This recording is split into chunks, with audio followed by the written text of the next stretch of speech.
Assalamualaikum warahmatullahi wabarakatuh. Bismillahirrahmanirrahim. Alhamdulillahi rabbil alamin. Wabihi nasta'inu ala umurid dunya waddin. Wassalatu wassalamu ala ashrafil anbiya'i wal mursalin, Sayyidina Muhammadin wa ala alihi wa sahbihi ajma'in, amma ba'du.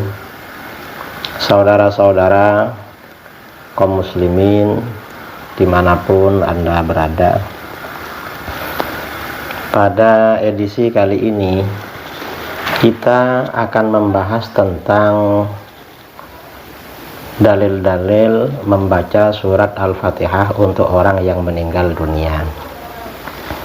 Sering kita jumpai di kalangan masyarakat kita, ketika menyebut orang yang meninggal kita bacakan Fatihah, baik itu keluarga, guru-guru, atau siapapun umat Islam.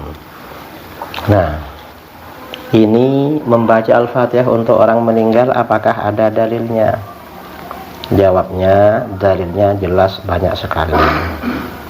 Pertama, hadis dari Ibnu Umar. Ibnu Umar radhiyallahu anhu maqal, sami'tu an-nabiy sallallahu alaihi wasallam yaqul, aku mendengar Nabi sallallahu alaihi wasallam bersabda, idza mata ahadukum fala tahbisu, apabila salah seorang kamu meninggal dunia maka jangan kamu tahan. Wa asri'u bihi ila qabri, segerakan kamu antarkan dia ke kuburannya. Wal yuqra' inda ra'sihi bi fatihatil kitab, dan bacakan pada kepalanya surah Al-Fatihah. Wa inda rijlaihi bi khatimatil Baqarah, dan bacakan pula pada kedua kakinya dengan penutup surah Al-Baqarah, fi qabrihi, di kuburannya. Nah, hadis ini memberikan pesan anjuran membaca surat Fatihah untuk orang mati di sisi kepalanya atau dekat kepalanya, dan penutup surat Al-Baqarah di sisi kedua kakinya di kuburan. Rawahu At-Tabrani fil Mu'jamil Kabir, hadis riwayat At-Tabrani dalam Al-Mu'jam Al-Kabir. Qala Al-Hafidz Ibnu Hajar Al-Asqalani fi Fathil Bari, Al-Hafidz Ibnu Hajar berkata, bi isnadin hasan, sanad hadis ini bernilai hasan. Kemudian hadis berikutnya, an Ummi Afif an-Nahdiyah radhiyallahu anha qalat, Ummi Afif an-Nahdiyah radhiyallahu anha berkata, bay'na Rasulullah sallallahu alaihi wasallam hina bay'an nisa, kami telah membaiat kepada Rasulullah SAW ketika beliau membaiat kaum wanita. Fa akhadha alaihinna alla tuhadditsna ar-rajul illa mahraman, lalu Rasulullah SAW mengambil janji kepada kaum wanita agar mereka tidak berbicara kepada laki-laki kecuali mahramnya. Wa amarana an naqra'a ala mayyitina bi fatihatil kitab, dan Rasulullah SAW memerintahkan kami membacakan surat Al-Fatihah bagi mayit kami. Orang yang meninggal diperintahkan dibacakan surat Al-Fatihah. Rawahu At-Tabrani fil Mu'jamil Kabir wa Abu Nu'aim fi Ma'rifatis Sahabah, hadis riwayat At-Tabrani dan Abu Nu'aim. Kemudian dalam hadis lain, an Ibnu Abbas radhiyallahu anhuma, anna Nabiy sallallahu alaihi wasallam qara'a 'alal jinazah bi Fatihatil kitab, Nabi sallallahu alaihi wasallam membaca surat Al-Fatihah bagi jenazah, orang yang meninggal. Rawahu Tirmidzi wa Ibnu Majah, hadis riwayat At-Tirmidzi dan Ibnu Majah. Wa shahhahahu Al-Albani, kata Al-Albani hadis ini sahih, dan Albani ini Wahabi, saudara.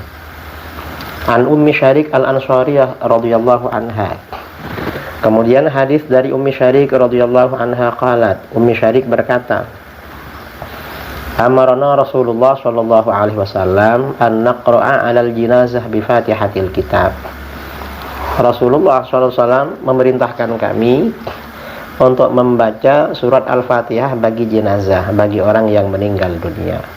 Rawahu Ibnu Majah, hadis riwayat Ibnu Majah.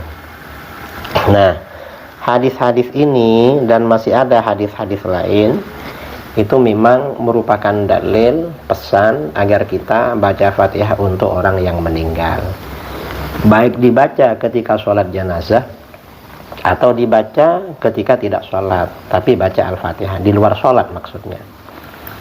Dan karena itu ditegaskan oleh para ulama, diantaranya Ibnul Qayyim. Qala Ibnul Qayyim berkata, wa amma qiraatul Qur'an wa ihda'uha lahu tatawu'an bighairi ujrah fahadha yasilu ilaih kama yasilu thawabus shawmi wal hajj. Ibnul Qayyim berkata, adapun membaca Al-Quran lalu menghadiahkan bacaan Quran itu pada orang mati karena sukarela, tanpa upah, tanpa bayaran, ini pahalanya sampai pada orang mati sebagaimana pahala puasa dan haji sampai pada orang mati. Ini dikatakan oleh Syekh Ibnul Qayyim dalam kitab Ar-Ruh halaman 142. Artinya apa? Membaca Al-Quran untuk orang mati termasuk membaca surat Al-Fatihah seperti yang biasa kita lakukan, itu ada dasar-dasarnya. Sebagian hadis-hadisnya itu sahih, sebagian hasan, dan yang lain pasti dikuatkan oleh hadis yang sahih ini. Sekian, mudah-mudahan bermanfaat. Assalamualaikum warahmatullahi wabarakatuh. Assalamualaikum warahmatullahi wabarakatuh. Jamaah dimanapun berada, kenal dengan guru kita semua Al-Mukarram Ustadz Kiai Haji Muhammad Idrus Ramli, Singa Aswaja, Ahlus Sunnah wal Jamaah, mempertahankan akidah Asy'ari, fiqih, Syafi'i, tasawuf, Sunni, Imam Abu Hamid Al-Ghazali. Beliau tidak bisa berkeliling Indonesia dengan segala keterbatasan usia, kesehatan, dan lain sebagainya. Alhamdulillah ada orang memberikan wakaf tanah di Kerumutan, Kabupaten Pelalawan, Provinsi Riau. Tanahnya Masya Allah luas. Saya sudah datang, saya ikut peletakan batu pertama. Mari kita support pembangunan pesantren Al-Hujjah yang dipimpin langsung oleh Ustadz Kiai Haji Muhammad Idrus Ramli. Kelasnya, asramanya, lokalnya, toiletnya, supaya anak-anak bisa belajar. Jangan sampai sesat, ikut aliran macam-macam. Nanti kita akan dituntut di hadapan Allah. Mari kita support melalui Bank Riau Kepri Syariah. Nomor rekening 820-20-0003. Sekali lagi, Bank Riau Kepri Syariah 820-20-0003. Ada rekening satu lagi, Bank Syariah Indonesia BSI 2009-45-001. Sekali lagi, 2009-45-001. Bukan pribadi, atas nama yayasan. Nama yayasannya Yayasan Al-Hujjah Riau.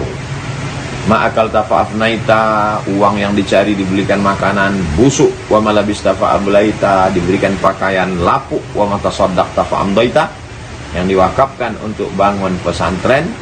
Itulah yang akan mengalir menerangi alam kubur sampai hari kiamat. Hadiahkan pahalanya, belikan satu sak semen untuk almarhum ayah, almarhumah ibu. Mengalir pahalanya dan anaknya juga dapat amal jariah. Berkah selalu. Assalamualaikum warahmatullahi wabarakatuh.